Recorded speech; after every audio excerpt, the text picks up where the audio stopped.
one of the most prolific yet mysterious groups within One Piece being the Five Elder Stars. So here is everything we know about them. The Five Elder Stars are a group of extraordinarily high-ranking world nobles who exert complete command over the world government. In fact, they have been specifically referred to as the highest authority of the world government. And through this sheer politics and administration alone, they are some of the most powerful individuals that this world has ever known. And this group currently consists of this guy, this guy, this guy, this guy, and of course everyone's favorite, this guy. Although this guy is my favorite because he has a funky mustache. So as you can tell, none of these elderly gents have been given individual names as of yet, which is kind of insane because they were first introduced in chapter 233, which was the Jaya arc. And this would make them quite easily the longest running prominent characters to be featured in the series without being named. In regards to the name they do have though, this does change depending on how you consume One Piece. For example, the Five Elder Stars is a label given to them by the Funimation subs. Meanwhile, the Viz manga translation simply refers to them as the Five Elders, which is probably the most accurate translation at this point because in chapter 907, Oda himself labeled them as the Five Elders in English. However, if you are familiar with Japanese, then this group is known as the Gorosei, which does translate much more closely to the Five Elder Stars than it does Five Elders, but honestly, whatever title you use, it is perfectly fine. Now, as stated before, these elderly gentlemen are indeed world nobles, an idea that you might find initially kind of shocking, because let's just say that they don't embody the traditional aesthetics of a world noble, plainly meaning that they don't look like the result of 800 years of inbreeding. With that said, not all world nobles look like this, a great example of which would be the Don Quixote family, who all looks like fairly regular beings. And female world nobles are also usually presented as idealistic beauty, but these are exceptions. Most of the time a world noble will still look like whatever this is. Not the Five Elders though, which is very interesting, and furthermore, to top this off, the Five Elders also do not subscribe to the general fashion of their people, instead choosing to don sleek black suits, or in one case a pure white gi, rather than the over-the-top full-body spacesuits of their brethren. So it's very clear that while they are considered world nobles, there is something very profound that separates the Five Elders from the rest of this pack, which can also be seen in their attitudes. The Five Elders present themselves as a beacon of maturity, logic, and reason, whilst other world nobles are much more juvenile, selfish, and possession-based existences. And it's probably for the best that the Five Elders are like this because their primary purpose is specifically to maintain the balance of the world. Now, I should say that the word balance is how they choose to refer to it, but I suppose it could more accurately be referred to as their desire to maintain the world government's control over the planet. You know, the concept of balance changes depending on whose perspective you're looking at it from, but you can see this concern at play in effectively every scene in the series that features the Five Elders. For example, in their introductory chapter, they show great concern over a potential meeting between Whitebeard and Shanks, two of the four emperors of the sea. And this is because if there were to ever be an alliance between two of the four emperors, then that would throw the world out of balance, and it would create a power capable of toppling the world government itself. And as one measure to continue a stranglehold on the living realm, the Five Elders also instituted the warlord system, selecting 7 powerful pirates and granting them amnesty in exchange for their occasional services. But it is mostly about name recognition, a sort of symbolic bowing of global power to the world government. And the awareness of the Five Elders does spread beyond that simple concept as well, because in the quest for balance, they also seek to portray peace, whether they're actually engaged in it or not. And this was one of many reasons why they decided to make Jinbei a warlord of the sea, so that he could serve as a symbol of good faith relations between human and fishmen. And as such, the Five Elders were greatly concerned when Jinbei resigned from the 7 warlords after refusing to fight against the Whitebeard pirates. Although in recent times the Five Elders have tried to rebuild that image by inviting the Ryugu royal family to the most recent reverie. But the concerns of the Five Elders range far and wide, and a very rapidly growing matter for them is the increasing infamy of our protagonist Luffy. The Five Elders, unlike much of the world, have not underestimated Luffy, and he has been a strong fixture on their radar ever since he defeated Sir Crocodile on Alabasta. And this has only continued with every other amazing feat that he has accomplished, such as destroying any Slobby, participating in the Paramount War, and defeating Doflamingo, the latter of which was a very big deal, which we will talk about in a second. But the key reason why the Five Elders have always been wary of Luffy is because of his heritage, which doesn't even necessarily mean being the son of Dragon, the world's most wanted criminal, or the grandson of Garp, the hero of the Marines. No, the Five Elders' concern has to do with Luffy's middle initial D, because while we as readers and watchers are not privy to this information, it is clear that the Five Elders understand the will of D as well as the events of the Void Century. In fact, they are almost certainly the most knowledgeable source of this information, which is a bit awkward because the most paramount task on their agenda is keeping this intelligence from ever becoming public knowledge. And this can be seen in a statement the Five Elders made following the Paramount War, where they say, "The largest problem here, as always, is D. That name has become far too well well known in recent years, which is of course referring to the prominence of Luffy, Ace, Dragon, Garp, and Blackbeard, all of whom share that curious D, so much so that the world might even start paying attention to it. Now there have of course been examples of those who have attempted to directly seek out this knowledge in the past though, the one obviously coming to mind being the scholars of Ohara, Nico Robin's home island in West Blue, and led by Professor Clover, these curious individuals began studying the poneglyphs, the ancient language, and the Void Century, all of which was strictly forbidden by the world government. And so once the Five Elders discovered this, they ordered a buster call on the island, effectively wiping away a civilization that had existed for 5,000 years. And they did so by uttering these simple words: Ohara has learned too much. Give the order to attack. And just like that,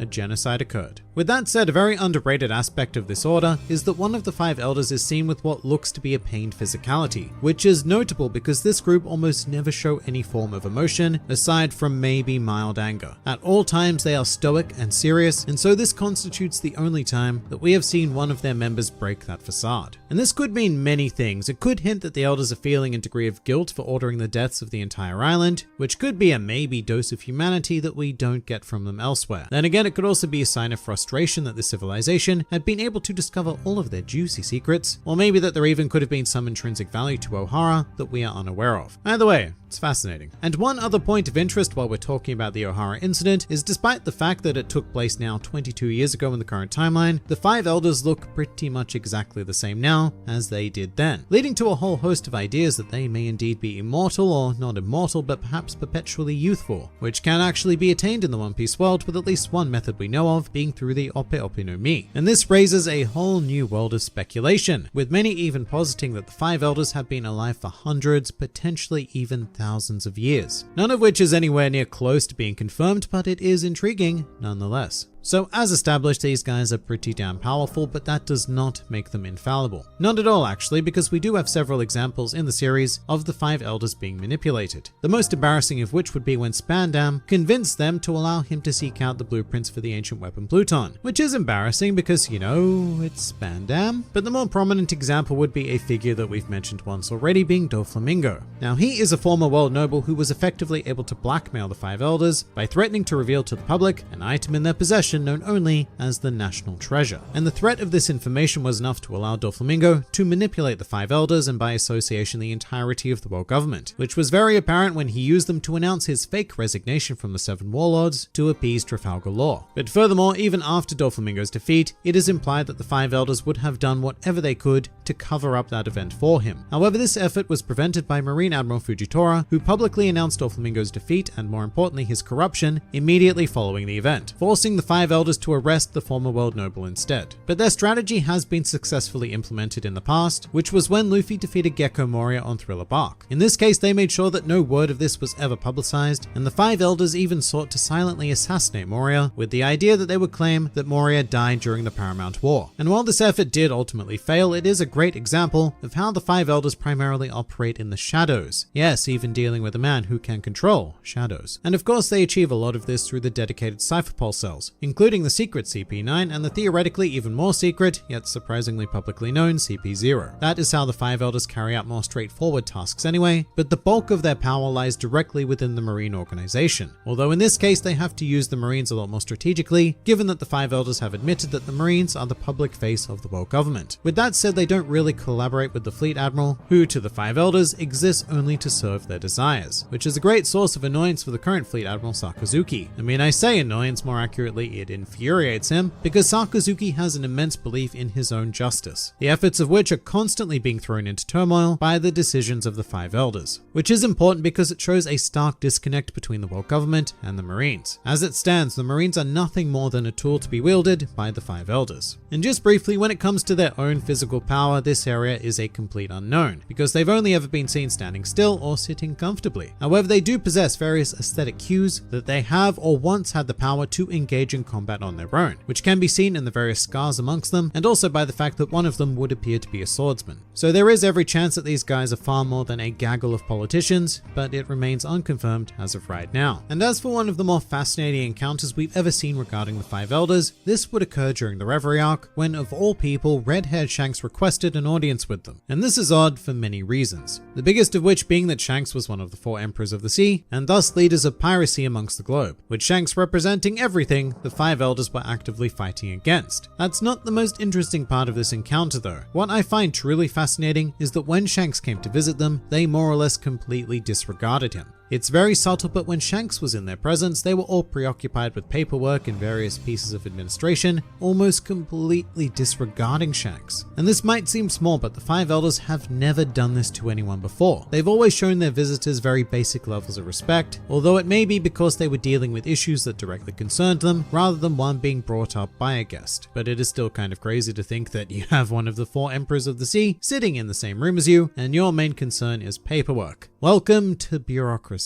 But now it's time that we definitely mention the elephant in the room. So in my introduction of the five elders, I mentioned that they were referred to as the highest authority of the world government. This is not true. I mean, this is what the general public believes, but in reality there is a force even higher than that of the five elders, which is Imu, who is effectively the sole king of the entire world, who sits upon the empty throne. And during the Reverie arc, it was revealed that the five elders were more or less servants of Imu, and in his presence, any impression that they hold power just evaporates in the face of this singular entity. And this was also the point where the primary goal of the five elders changed radically. Previously, this group was all about maintaining balance, but that was becoming a bit difficult to say the least, primarily thanks to the chaos being caused by the worst generation, as well as the news of a potential alliance between Big Mom and Kaido, 2 other emperors of the sea. And in response to these events, the five elders said the following: "The world's equilibrium cannot be maintained forever. The time has come for a great cleansing." After which they posed a question to Imu: "Have you decided upon another light to be erased from history?" So clearly the five elder stars in this modern day and age of One Piece are now through with passive acting and are about to enact a much more brazen strategy to continue their stranglehold on this world. And that is everything we know about the five elder stars.